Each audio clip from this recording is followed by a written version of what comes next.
आदरणीय दर्शकवृन्द तथा श्रोता साथीहरू, तपाईलाई स्वागत गर्न चाहन्छु ट्यु ग्राउन्डबाट।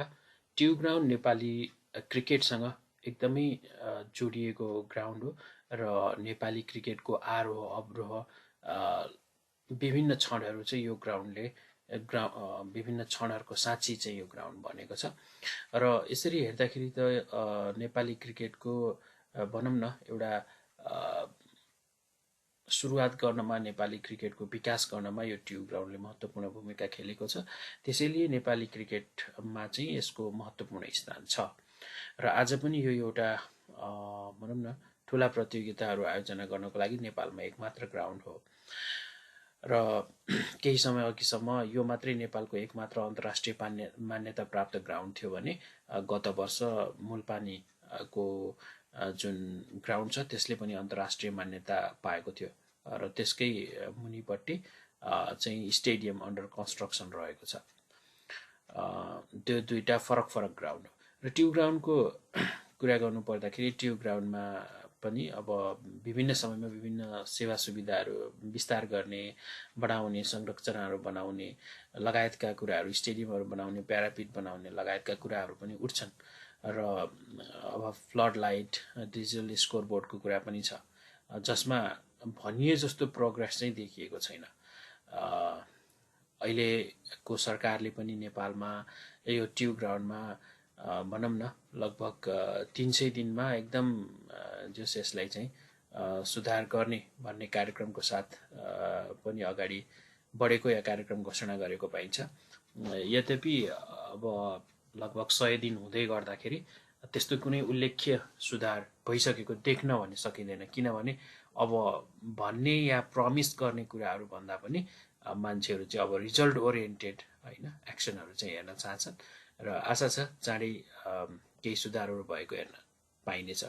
ट्यु ग्राउन्डमा केही हुँदै नभएको भन्ने होइन। यो बिचको रेनी सिजनको टाइममा चाहिँ यसमा केही सुधार गर्ने भनेर क्यानले पहिला नै घोषणा गरेको थियो। सोही अनुरूप चाहिँ बााउन्ड्री फेन्सहरू अलिकति सार्ने, बााउन्ड्री जुन चाहिँ दर्शक दीर्घ छ त्यसमा चाहिँ विभिन्न सेक्सनहरू बनाउने लगायतको कामहरू भएको छ। डिजिटल स्कोरबोर्डको लागि पनि त्यो स्ट्रक्चर एउटा रेडी भएर डिजिटल स्कोरबोर्डको फ्रेमसम्म राखिएको छ।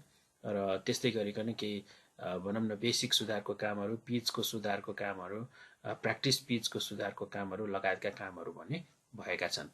र आशा छ ट्यु ग्राउन्डलाई चाहिँ स्वरूप फेरिने गरी नै केही सुधार भएको चाहिँ हेर्न पाइनेछ।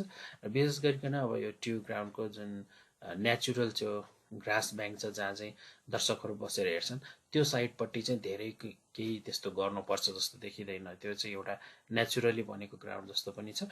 र बाँकी साइडमा चाहिँ अलिकति त्यसलाई चाहिँ भनौँ न केही इम्प्रुभमेन्ट गरेर प्यारापिटहरूको व्यवस्था गरेर चाहिँ लाइट वेट मटेरियलहरूबाट चाहिँ बनाउन सक्यो भनेपछि चाहिँ बेटर हुने देखिन्छ। र यसरी हेर्दाखेरि चाहिँ केही सुधारहरू गर्यो भने, थोरै सुधारहरू गर्दाखेरि पनि धेरै इम्प्याक्ट चाहिँ पर्न सक्छ ट्यु ग्राउन्डको हकमा भने।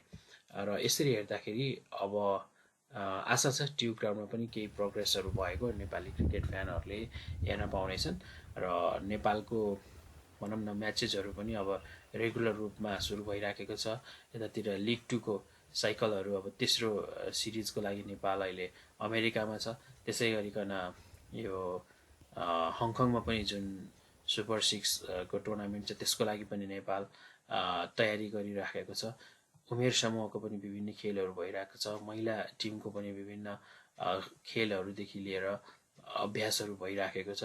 सो यसरी हेर्दाखेरि समग्रमा एउटा लयमा चाहिँ क्रिकेट देखिन्छ र यसलाई चाहिँ अलिकति अझै यसलाई चाहिँ एउटा भनौँ न गभर्मेन्टको तर्फबाट पनि अलिकति इन्फ्रास्ट्रक्चरमा सपोर्ट मिल्यो भने क्यानलाई भनौँ न या गभर्मेन्टले इन्फ्रास्ट्रक्चरहरू बनाउन चाहिँ अलिकति पुस गरेर होइन वान एट अ टाइम एउटा स्टेडियमलाई चाहिँ पहिला कम्प्लिटली रेडी गर्ने अनि अर्कोहरू थाल्ने त्यस्तो खालको आवश्यकता अनुसारको अगाडि बढ्यो भने चाहिँ डेफिनेटली केही सुधारहरू देख्न पाइनेछ।